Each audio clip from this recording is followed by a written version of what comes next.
Want it off. It's noisy. There's people on the front saying they're getting cold. Totally off. Yeah, off. Noisy and cold.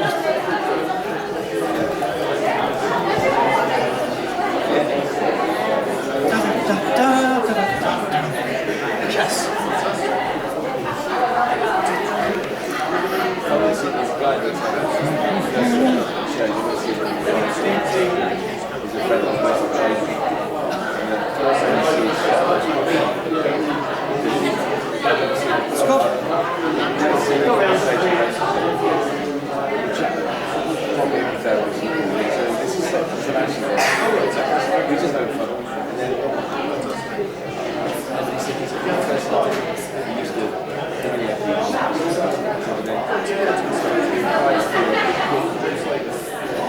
We'll be on in a minute. I don't like it when someone else takes the floor and I lose the limelight. Right.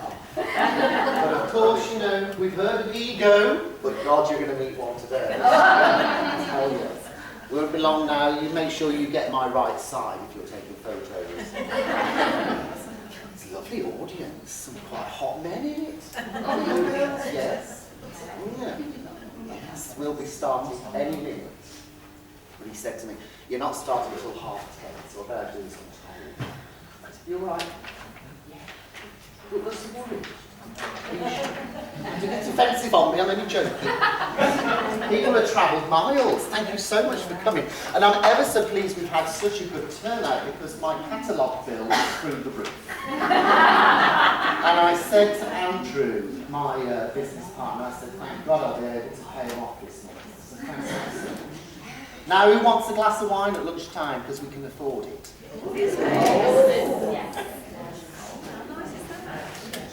Those that don't drink means there'll be some left over for others so they can get some. I hate this. It's like school dinners, isn't it? You've got your tickets. You get you know, right? Set a bar up out there. Photos of you. No. I love being a diva. And this event is great. I tell you what, I expected about, when I put it on, I thought maybe we'd get 20, 30 people. And as you know, I mean, I'm not one for drama. But of course, at the beginning, it did create a little bit of, "I can't believe you're allowing this to go ahead," and all of that sort of thing. But the more they said it, the more I dug my heels in. And I said, "I will do it." Here we are. Here we are. What time is it? 24 minutes. 26 minutes. When it gives me the green light, you see, I'm allowed to do my proper intro. Yeah, then stand back a bit so you're on camera. You what? Then stand back a bit so you're Oh, on I will, don't worry. I'll get it on for you, don't worry. Yes, yes. So the other thing to say is some people have come on their own, so, you know, make friends with people. But one thing I love about the hypnotherapy profession is that it's just not political. And the love is in the air all the time. Feel it, can't you? The joy of love. Someone has an opinion and it's to be appreciated. Yes. And today, of course, we're going to be listening to a number of opinions from someone that is certainly not beige. Certainly not beige. Brings a history of colour more than I could ever dream of. So we're going to learn quite a lot. Yes. Tell me when I have to stand back. Stand back, sorry, go on. Come on. Got a couple of minutes, go for it. I'm going to do it properly for you. Around 2 years ago, I came across a man called Alex William Smith, who is otherwise known to many people as Jonathan Royle, or as you would like to call him in some parts, Dr. Jonathan Royle, Professor now Jonathan Royle. Have I got that right? I don't know whether he's professor. Anyway. Yeah, that's why you can got the professorship. Yeah. Professor. And then I got told, you know, oh no, Lord Alex William Smith. Well, I felt like going down on my knees. And that wouldn't be a first. And at the time, I thought to myself, do you know what? I thought to myself, I don't like him. I had a little tantrum behind the computer. I thought, who does he think he is? you know, and he had opinions here and opinions there, and he told me I was wrong on certain things.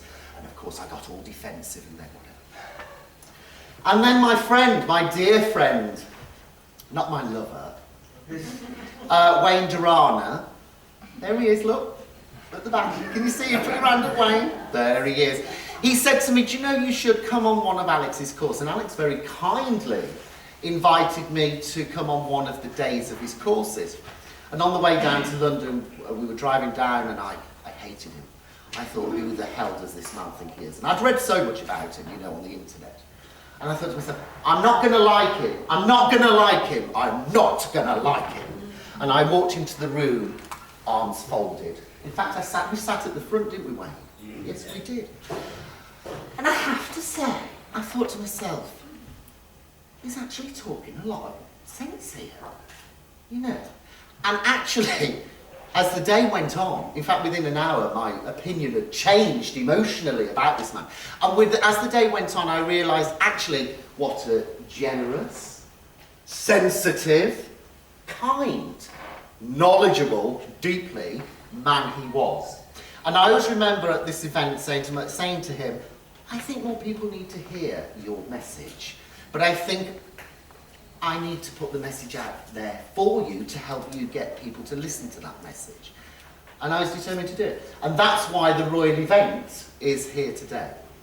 So I am thrilled that we have got a great turnout, a great number of people to listen to one man who absolutely, in my eyes, is genius in many ways. I'm not saying he's perfect, but he's genius in many ways, in terms of his knowledge, in terms of his skill base. And today really is about fresh perspectives. Because I think having substance and not samey is really important. You know, substance, not samey. So I was a little sod, wasn't I? What I decided to do was use that as a little hashtag in the marketing of this program. Simply because, believe me, he ain't samey, right? So that's what we're here for today. And I know that Jonathan or Alex or whatever you want to call him, I don't care, will welcome your engagement today, will welcome your questions today, will welcome your challenge today, and then he'll just tell you why he's right. That's how it is. So I say to everyone in the room today, have an open mind, have an open heart, enjoy it, and learn lots. So, ladies and gentlemen, I would like to introduce you to the man himself, whatever we want to call it. I'm not going to go through all the titles because he's got that many of them. I'll be here till the end of the day.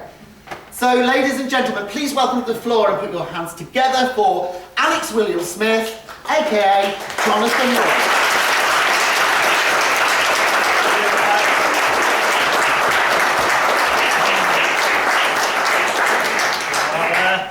Good morning! Good morning! Tremendous, you are on the way. There is a plus point. It's not starting until 10:30 a.m. I normally start events about 9 o'clock, don't finish till 6, so over the course of 2 days, it's like doing 3 of these over 2 days. So in advance, I apologise. There is no way on this planet that today I can share with you all the stuff that I would like to share with you. So there will be some unanswered questions at the end of the day if you've not looked at my stuff before. Again, I apologise for that. That's part of the reason when Steve in the marketing said it's taken him ages to convince me to do a one-day event, he wasn't lying. It's purely for that reason. In one day, there's not enough time to cover all the stuff that I need to tell you to genuinely at the end of it say, never go on another course again. And those people who have been on courses before with me, who've just come for the social aspect, know that that is what I genuinely say, and I discourage people from spending any more money with me once they're in my boot camp and stuff, but I'll tell you about that later in the day, because I'm not here to sell you, although I kind of will sell you something at the end of the day, purely because we've only got 5 hours. The way this is going to work is it's 10:30 a.m, at 12:30 we're having lunch, and for the next 2 hours, this is what I call the boring bit. Hopefully it won't be boring to you lot. My wife always says to me, don't tell them it's the boring bit, it's a negative suggestion. To me, it kind of is, because to me, a lot of it's about me the next 2 hours. but just as much as it's about me, it's about all of you as well. When you read into what I'm going to tell you. Because there's a reason why I feel qualified to stand at the front of this room here today and say that, not quite as far as Steve said, that if you disagree with what I say, well, you're wrong, but almost. And the reason is experience. Now, the next 2 hours is going to sound a bit egotistical. Please bear with that. It gets better after lunch in the terms of the egos out the window. The reason it has to be there for the next 2 hours is because you need to know about my life. Because my life's led me to a point where it's not just theory from a book. I've been there, done it, worn the t-shirt out, the stuff I'm going to share with you. And the stuff I will demonstrate this afternoon. So lunch will be at 12:30 to 1:30. 1:30 prompt, I will start in here. If you're not in the room, I'll be starting without you. We're going to be strictly timed because I've got so much to share. We'll be going through to 3 o'clock, then there'll be a 20-minute break, and then we'll be going through to 5. Hopefully a lot of you are stopping tonight. Show of hands, who's stopping tonight? Wow! About half the room. Fantastic. Well, at 6 o'clock there's an opportunity to come to a place called the Utopia Bar, I think it's called. Yeah. And there's going to be an informal, basically a pissle. But also an open Q&A as well. There will be opportunities later in the day to ask questions, but not this side of lunchtime, because this is setting the scene. So, why do I, at the age of 42, which I was in August just gone, why do I, at the age of 42, feel that maybe I've got 1 or 2 things I can share with you that may prove to be of immense use to you if you choose to put them into action. To tell you this, I kind of have to start at the beginning. And on the 13th of August 1975, I was born. And I was born, my mum and dad were travelling with Gandhi's circus. My mum was doing a sharp shooting, whip cracking, knife throwing western style act, and my dad was doing under the name Tizzy the Clown clowning, but then also under the name The Amazing Etna he was doing Ladder of Daggers, fire eating, dancing on broken glass, and all this weird, what they call yogi fakir stuff. And we were supposed to, when I was going to be born, my expected date was about 2 days before, but anyway, 13th of August, we would have been in Wales. No offence to anyone in Wales, but my dad didn't want me to be Welsh. So, as the circus left Wolverhampton area, I was taken to RAF Cosford, where my granddad worked, and on the army base, as it was then, I was born in the army hospital, and then 2 days later, taken to Wales. Purely and simply, so that I wasn't born Welsh. Seriously, no offence to anyone who is Welsh, but that was down to me. I like your dad before. Like I said, don't shoot the messenger.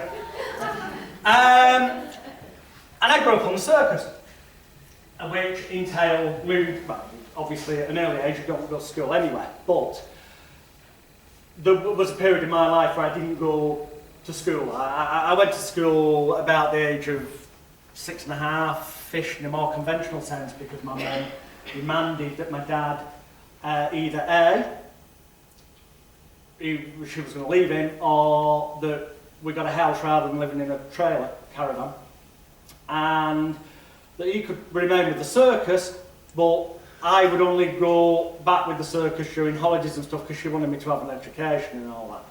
I've never forgiven her for that. Well, I have actually. I have. You have to forgive, that's a theme later in the day. So yeah, I was born on the 13th of August 1975. Looks a little bit different. That is moi. And as I say, I was born on the circus. Do I actually have a picture? I mean, I could have sworn.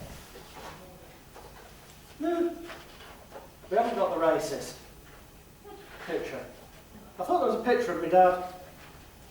Apparently, no, never mind. And at the age of 3.5, to be precise, it would have been about September 1978, I debuted, as you won't see that probably from the back, but on this little old picture, it's on my website, but in the middle there is a little clown, and that little clown is me. And I was performing from the age of 3.5 in the circus ring. Some days 2 shows a day, but performing 6 days a week from the age of 3.5. And looking back on it now, wow. What that taught me about hypnosis, I didn't realise at the time, but it'll become clear as we go on. It's fucking immense, to use the language.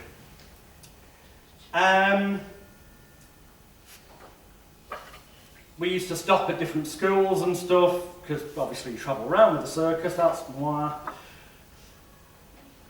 Going to one particular school, awkward getting different school ties when they were stipulating. So I started performing at the age of 3.5, I was a circus clown doing all that ridiculous slapstick stuff, which led to local and regional, and every time we went to publicity, because I ended up getting used as We've Got Britain's Youngest Circus Clown.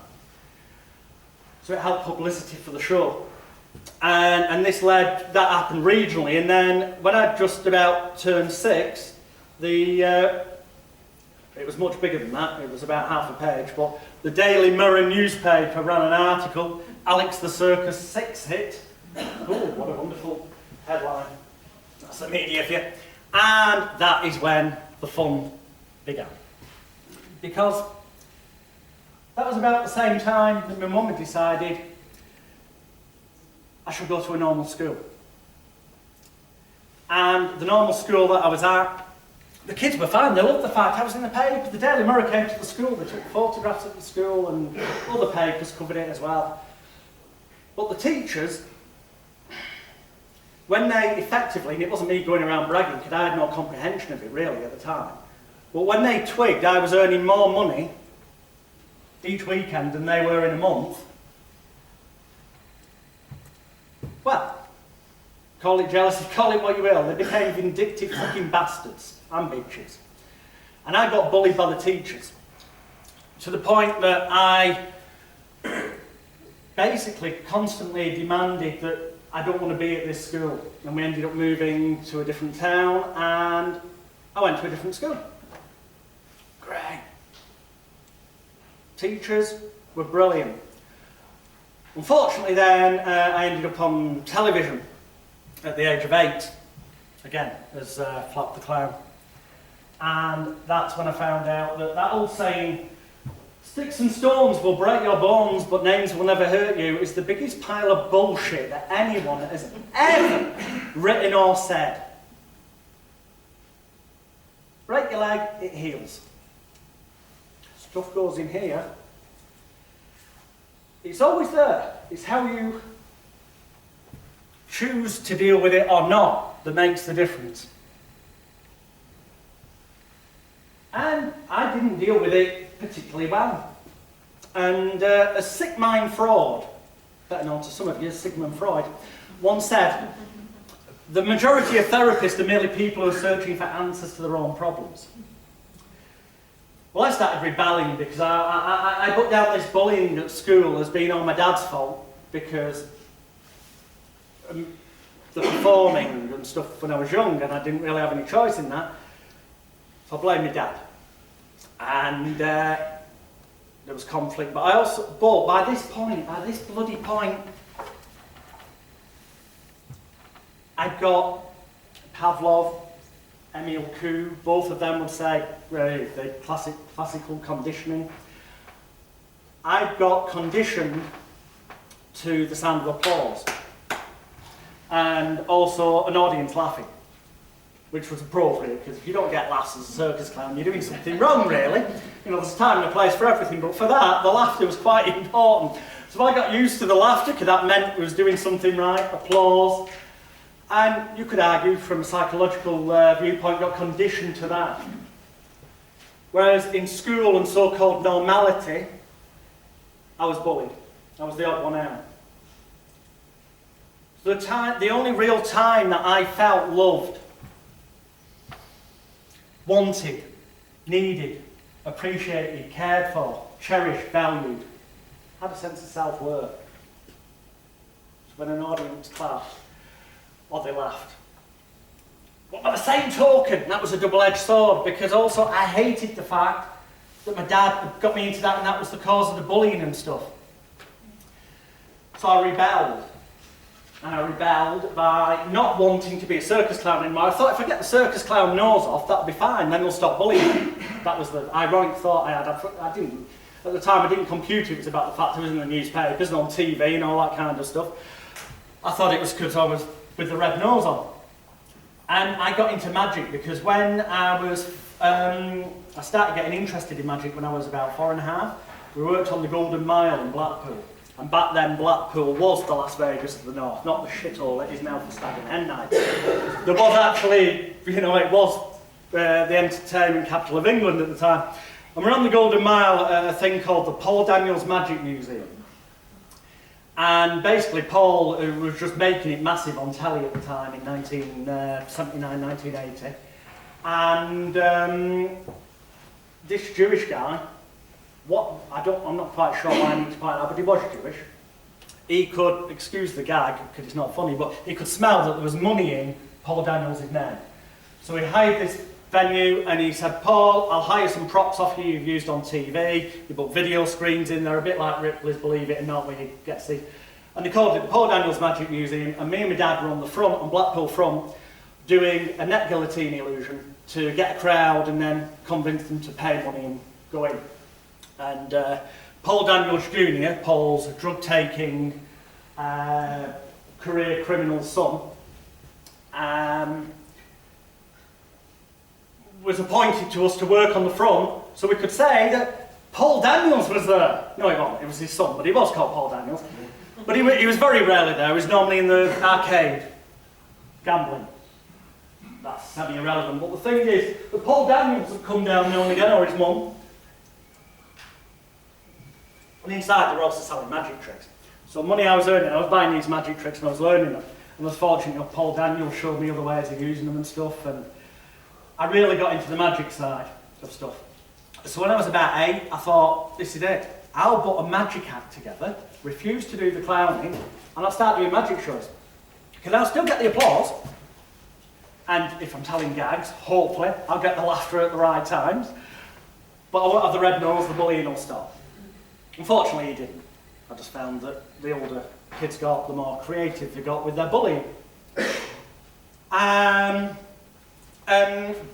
the magic did teach me stuff. Oh, trust me, at the moment, this might seem like, bloody hell, what's this got to do with hypnosis? Trust me, before lunch you'll see how all of what I've told you is relevant. But I'll go into the magic stuff, so I don't know, you just said. Lisa, pick a card, Lisa. Anyone will do. Today, you know, yeah. Show everyone, tell me when you've done that. Yeah? Have you done it? Yeah. Fantastic. Just say stop. Stop. Before I finish. Just say stop. Stop. Place your card there.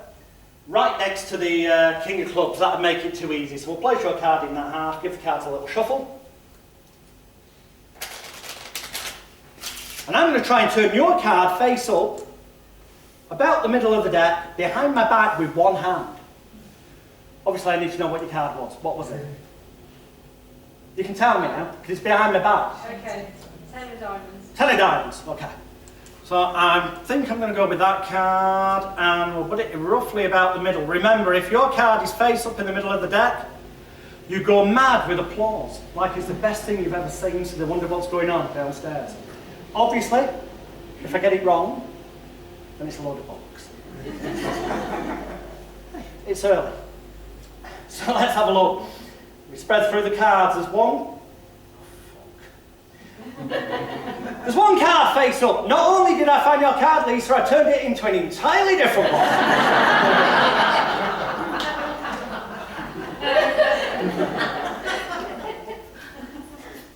Damn. Oh well. I did say it was a load of bollocks if it didn't work, didn't it? There's a reason for that, because if I go down there and I reach in there, you'll find there's a playing card down there. Now, No. one card and one card only. Was that your card? The 10 of diamonds.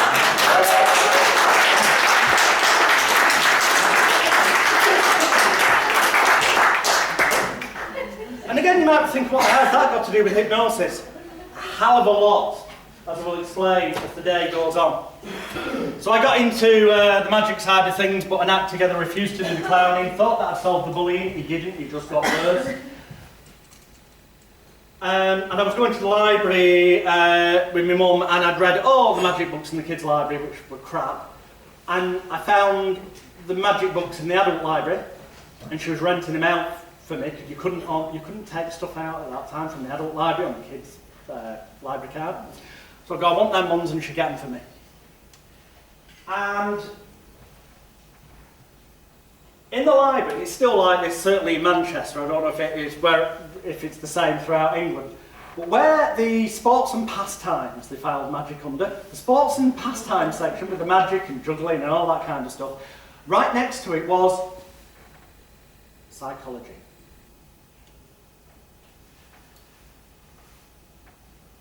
And one day I saw this book there, and it was called How to Win Friends and Influence People by Dale Carnegie. And I looked at that book, the spine of it, and I thought, this could change everything. Because it says how to win friends and influence people, and if, you know, then that means they won't bully me. So I got the book, and I read it. And I can guarantee you this much. As much as it's a good book in some regards, it's fucking useless when you're dealing with kids. And in truth, if you take it literally, and that's why you shouldn't take anything I say literally today either, if you take it too literally, it's fucking useless for adults as well. Example being, a person's name to them is the most beautiful word in the English language.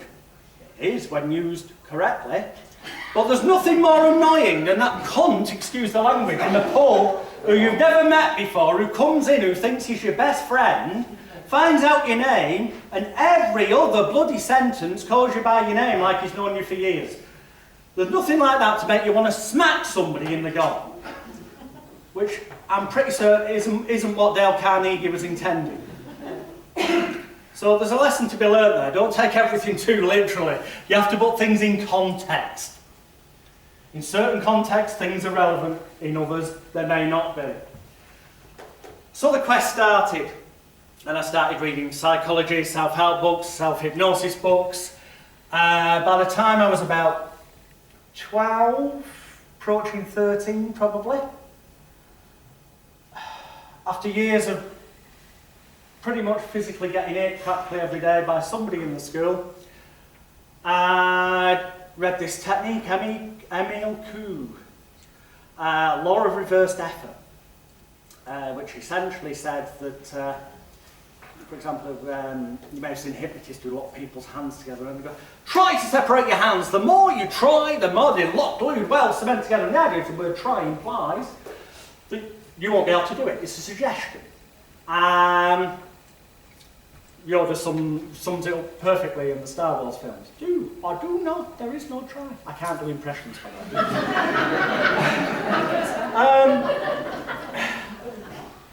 But one day I tried this out. I've pinned against the wall. I kid you not. It's like, fuck it, nothing to lose. If I get hit, I get hit. That's normal. Fine, go on then, try and hit me. And there's a crowd, and they're like, what Smith thinks he's doing, he's squaring up to the school bullying. And go on, try. And in the end, he just went, excuse the language, you're a fucking idiot, you are, and walked off. I didn't get hit. That was the first day in years that I did not physically get hit at school. I thought, there's something in this. This might be worth looking into more. You know, you have to see a value to something before you actually learn it, consider it, and put it to use. So I carried on studying, and at the age of, again, it was about 13 and a half, it all happened around, things happen so quickly. I was in W.H. Smith's, and I picked up the Exchange and Mark magazine. And there's a blue section, business opportunities, and I was flicking through it, and it said, train to become certified hypnotherapist. Ooh. Well, if this is like a professional course, it must be better than the books in the library. Sent off the stamped addressed envelope, prospectus came through from the Association of Professional Hypnotherapists and Psychotherapists. All I'm going to say on the subject is it had fuck all to do with Terence Watts. This was in 1989, before Terence Watts was even doing hypnotherapy. That's all I'm going to say on the subject. I took the course. I lied about my age on the application form. I had enough sense to think that it might be an idea to say I was 18. It was a correspondence course, so they were never going to know. Sent off the exam. Oh, but by the way, what I got for my money was 68-paged A4, 64 A4, that size, pages of written information in a booklet, and 3 one-hour audio cassettes for £125 sterling in 1989. But there again, this was 1989, to put it in perspective. So I listened to the 3 audio tapes, I read the book, I filled in the exam, which conveniently was easy to do when you've got the audio tapes and the book with you. I sent it off, and lo and behold, a fortnight later, my certificate comes through and says that I'm now a member of the Association of Professional Hypnotherapists and Psychotherapists. Did I mention this had nothing to do with Terence Watts? 1989. So yeah, Dr. Brian Howard certified me, who set up the Association of Professional Hypnotherapists and Psychotherapists in about 1980, and is provable such in the High Court if ever needed to be. But I'll just leave it at that. So I get my certificate, it goes up on the wall. Yes! I'm a diploma-bearing hypnotherapist, but obviously I'm going to pretend to be 18. Now, I'm pretty savvy because I've been in show business. I've been in, newspapers and magazines, and I think I need clients now. So I walk into my local newspaper office and I go, "Hi, my name's Alex Leroy," because that's the name I was using at that time. And I just qualified as a hypnotherapist with the Association of Professional Hypnotherapists and Psychotherapists, APHP. And it's true, I cannot take it back, it's life. And here's my certificate, and I have my certificate with me.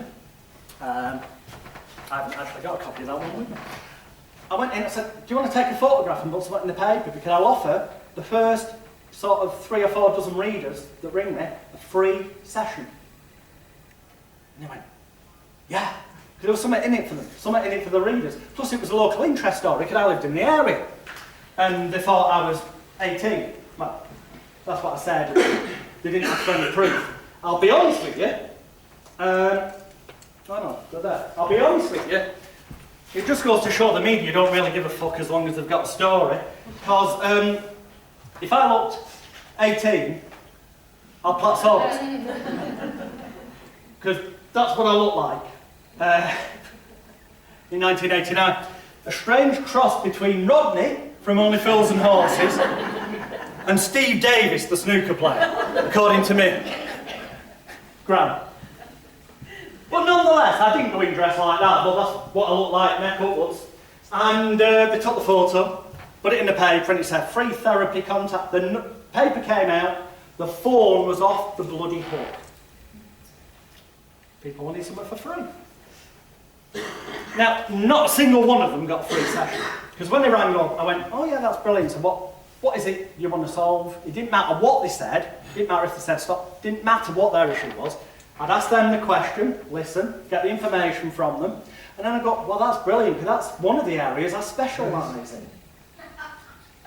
I'd never done any sessions. But they don't know that. They only know that if you tell them. You're going to give the impression you've done it loads of times before.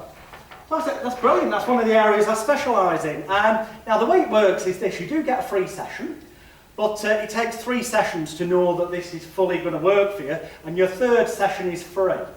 But the good news is today, the good news is that you get half off your first 2 sessions as well if you pay for them up front. I made a fucking fortune. I started wagging school. I was going to a shop in Littleborough that was a little new agey shop, hired a room upstairs. I was out of school more than I was in. I was raking it in. And what was I doing? They'd come in and I'd sit them down, and basically, there's more to it as I'll cover later in the day when we get to session structure. But at that time, it improved on this immensely since, but essentially at the time I took it literally, I paid £125 for this course. I got a piece of paper from the Association of Professional Hypnotherapists. So this must be the way to do it. So I sat them down, I got them to close their eyes. The moment their eyes was closed, I opened my briefcase, I took out the script for the induction and read it word for word. And then, depending on what they come for, I took out the relevant script and read it word for word. Then I took out the awakening script and read it word for word until we got to the end, and that's where I improved on his script in a silly folk way. At the end, for waking up, it said, count them back from 10 down to 1. No, you don't do that. No, you don't. You see, if you're hypnotising people, everything should be a suggestion. If you're waking people up, everything should be a suggestion. So if you're hypnotising people, think of putting the baby down to sleep at night. You put the baby down to sleep, and that's a memory aid that all the numbers should go backwards, and your voice tone should go down. And if you also do the body language, their eyes are closed, they can't see you, but if you actually, and I do it, I go, and you're going down. And our body language expert, Robert at the back, just nodded, because it affects your voice tone. And it's a suggestion in itself, you're going down to sleep. And it is that stereotypical, the deeper you go, the better you'll feel, and maybe a bit of a yawn with that. Because all of this is a suggestion. So when you're waking them up, it should be the direct opposite. So the numbers should be going upwards like you're waking up in the morning. So I tweaked it, you counted from 1 to 10. When I got to about the number 8, I put the script away in my briefcase, because I could remember 9 and 10.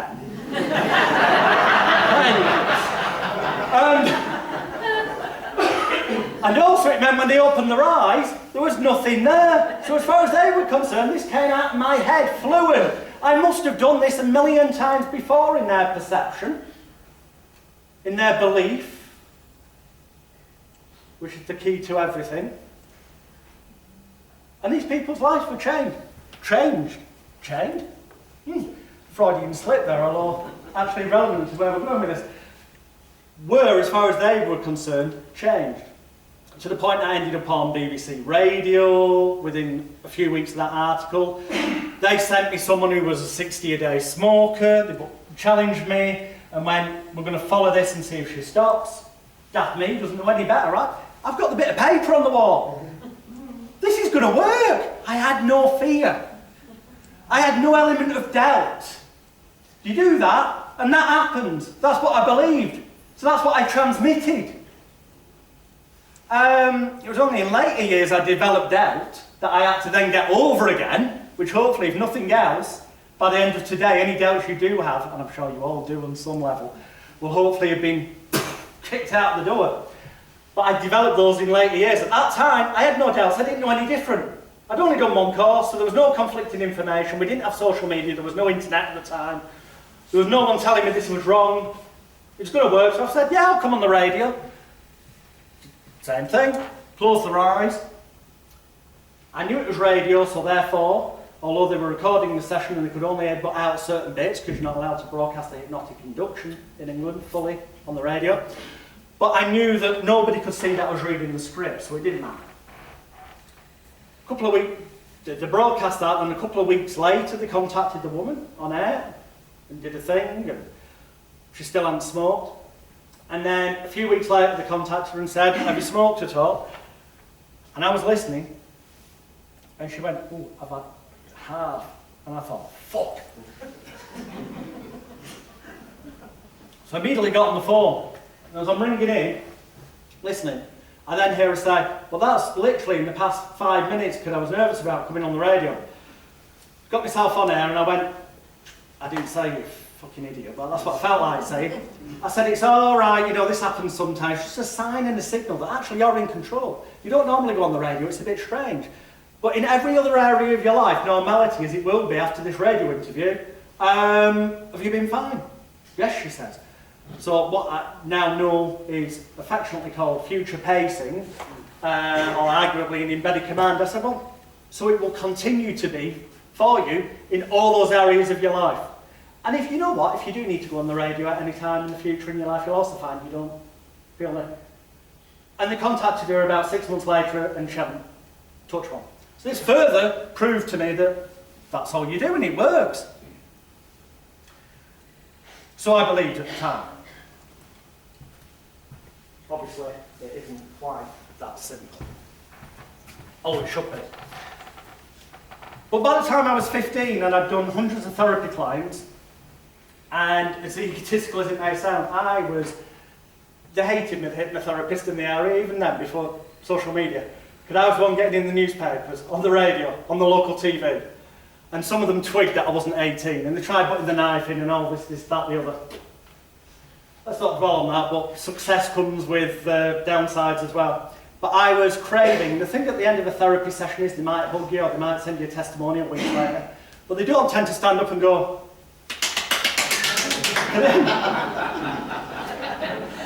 so there was a gap inside me, you might say, a hole that wasn't being filled. I wasn't getting that feeling of being loved, wanted, needed, appreciated, cared for, cherished and valued. That would then massage my self-confidence, my self-esteem, my self-image and self-control, as some people would call it, willpower. Ultimately all goes back into a funnel of self-worth or self-love. I need to perform again. So I went back and I listened to the 3 one-hour audio cassettes and I read the 68-page manual that I got from a place. And I went and booked the top of the United Services Club in Haywood. I was 15 years old, 1990. £25 it cost me to book. It would seat up to 300 people, this venue. I got posters done, booked them all around Haywood, Rochdale, Bury and all this. £5, come and see the Hypnotist. We had about 100 people show up on the night, because that's the only advertising I did. And yeah, that was in 1990. When I look something like that. Alex, Leroy, yes. I know, it's sad. And I went out on stage, and I did exactly what it said in the book, because, you know, what I'd done that was on the audio cassettes in the book, people had stopped smoking, they cured the phobias.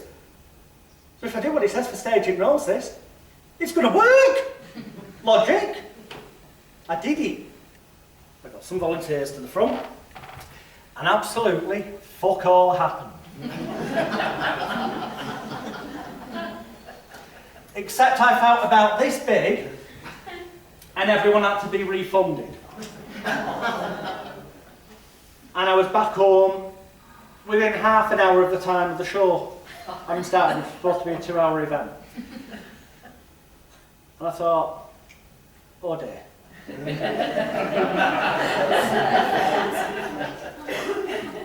What have I done wrong? I've done exactly what it said on the audio tapes and in the book.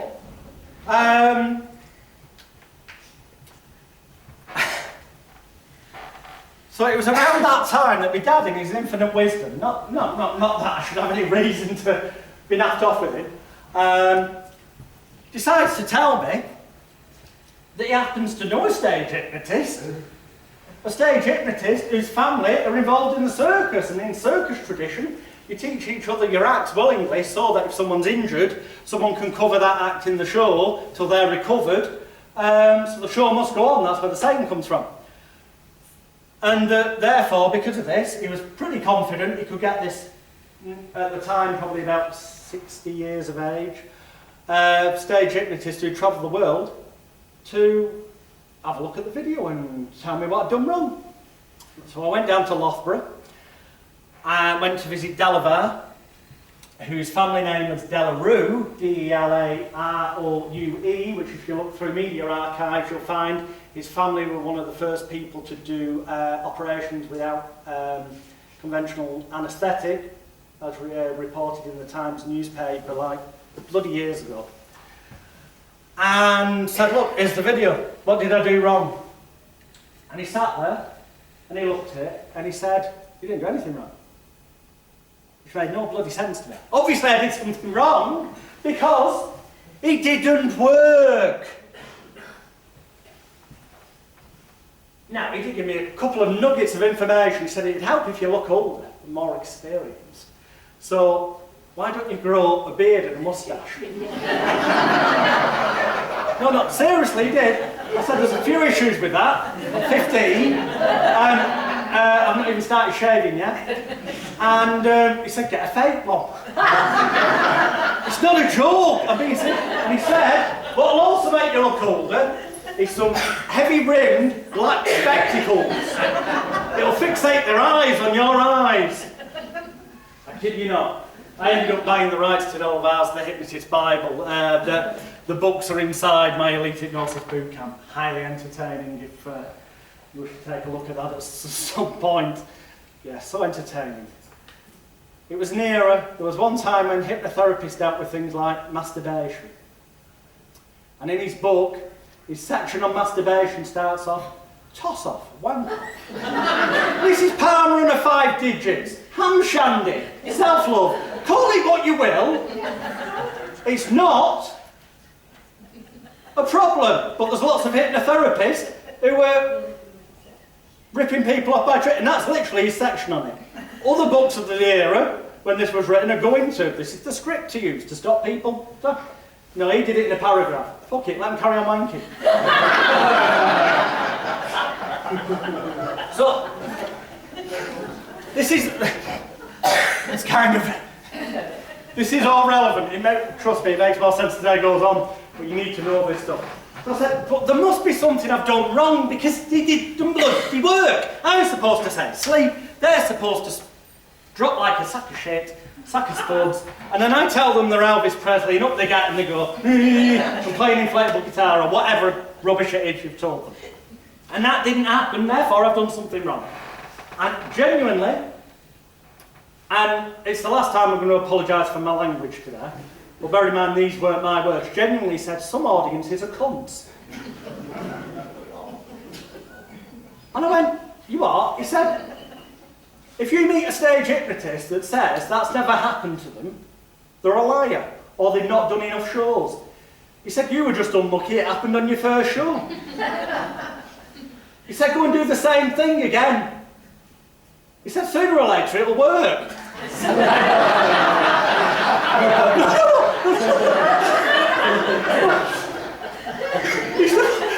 well, this is for the joke, but it isn't. This is my life.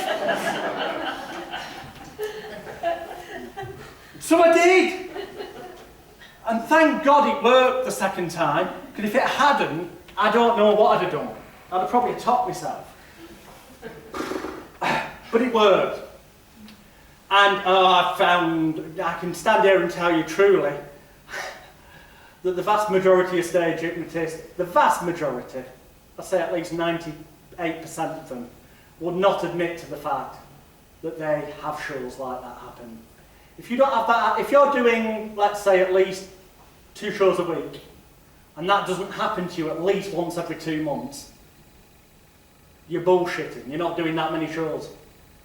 Now, there's ways around it to get a show out of it, which I later learned, I didn't know at the time, but essentially, in essence, it doesn't always work, due to one wonderful thing. Everybody's different, to some degree. But as you'll learn by the end of the day, everyone is also so remarkably the bloody same that it's scaringly depressive in some regards.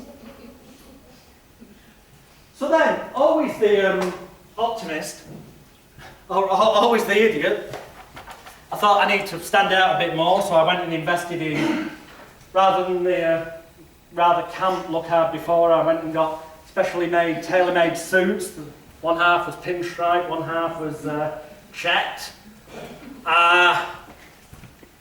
Picture will be on the disc, but hey ho.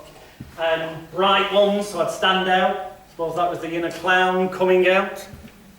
I kid you not, the inner clown, i.e. the inner child.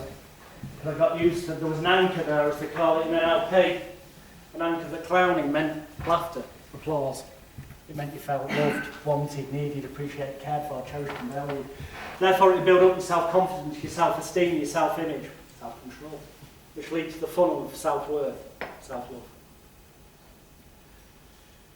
Which was remarkably important because before I left school, during this transitional period, well actually it started at primary school, I've missed a bit, but it happened at primary school and high school.